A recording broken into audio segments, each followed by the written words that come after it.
bienvenidos, bienvenidas, amados oyentes, grato de estar con ustedes nuevamente en su programa Diálogo Bíblico.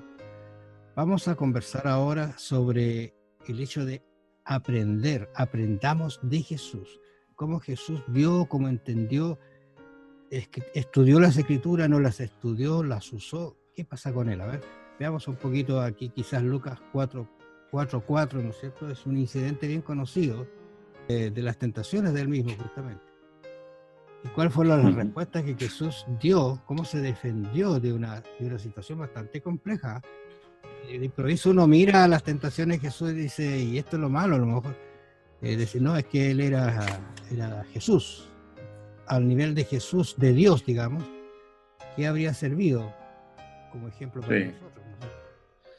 ¿No? Es interesante este relato que después que Satanás es derrotado por la citación que Jesús hace de las promesas escritas en la Biblia, en el Antiguo Testamento.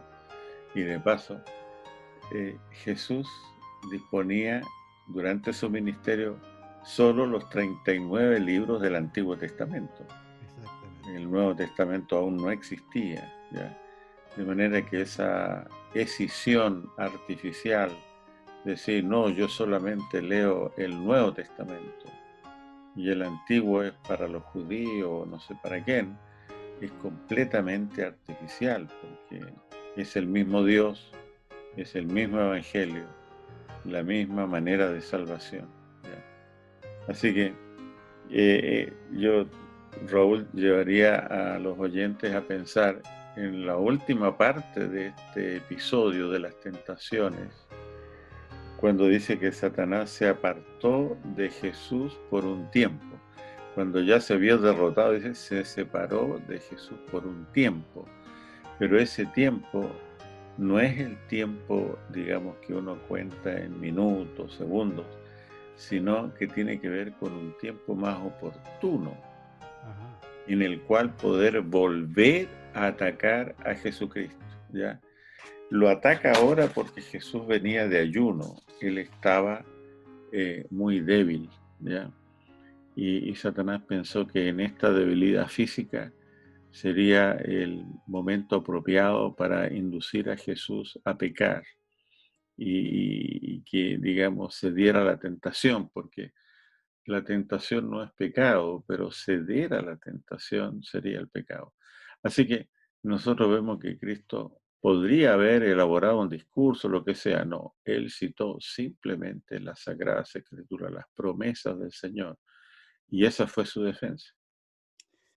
Pero claro, tú en la última tentación tiene que ver con una cuestión de adoración, ¿no?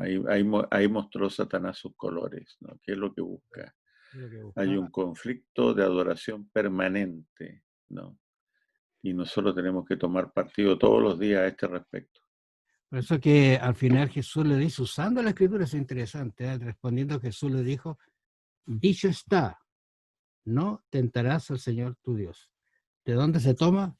No se toma de un argumento personal, sino de la Escritura, del Antiguo Testamento. Claro, y fíjate que lo que tú repetiste, escrito está, y la verdad que el sentido original de la palabra es escrito está y aún es. Es decir, no está Jesucristo evocando una tradición, algo antiguo, sino algo que está antiguo y vigente. Escrito está y aún es. Ese es el sentido original. Y eso debiera ayudarnos a nosotros también. No nos compete a nosotros hacer de la palabra viviente de Dios que nos anime y nos dé fuerza hoy. La verdad es que la palabra, Raúl, es una fuente de alegría, descubrir en ella cada día, en algún rinconcito aquí o en algún rinconcito allá, descubrir cuánto el Señor nos ama y cuán costosa fue nuestra salvación, que para nosotros es gratuita. Tú recuerdas el incidente de camino a Emaús, ¿no es cierto? Estos que iban... Sí. Yo siempre pienso que, no sé a qué iban, pero ¿por qué volvían? Son cosas que uno... Está Lucas 24. Exactamente. Entonces, ¿qué es lo que hacían? Pero cuando Cristo se encuentra con ellos y en la conversación les dice allí en el versículo 45 de Lucas 24, Entonces les abrió el entendimiento para que comprendiesen las Escrituras. Y les dijo, así está escrito, así fue necesario que Cristo padeciese y resucitase de los muertos al tercer día. Les abre el entendimiento, pero aún no lo tienen, me parece, totalmente al descubierto, porque siguen conversando con él y se maravillan de lo que Jesús le está diciendo. Y Jesús está usando las Escrituras para decirles, si eso se decía de mí, así que ustedes deberían con mayor razón haberlo entendido y comprendido. Bueno, y hay otra razón para ver que toda la Biblia es cristocéntrica. Uh-huh. Su centro es Jesús.